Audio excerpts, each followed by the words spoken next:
Hello friends, సప్త శనివారాల వ్రతం కోసమని ముడుపు కడుతున్నాం.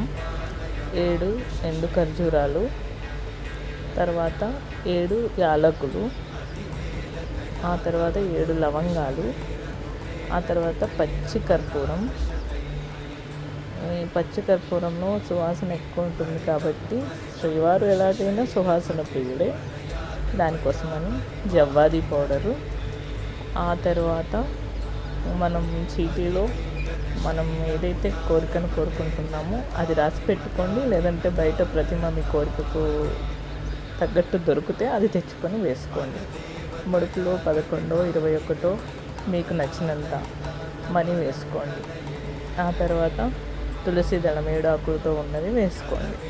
ఈ ముడుపుని ఇలా కుదించుకొని మనం 7 వారాలు వ్రతం చేస్తాం కదా, శ్రీవారి ముందు 7 వారాలు ఉంచి బలంగా మీ కోరికను కోరుకున్నట్టయితే ఆ శ్రీవారు తీరుస్తారు. గోవింద గోవిందాయ నమః.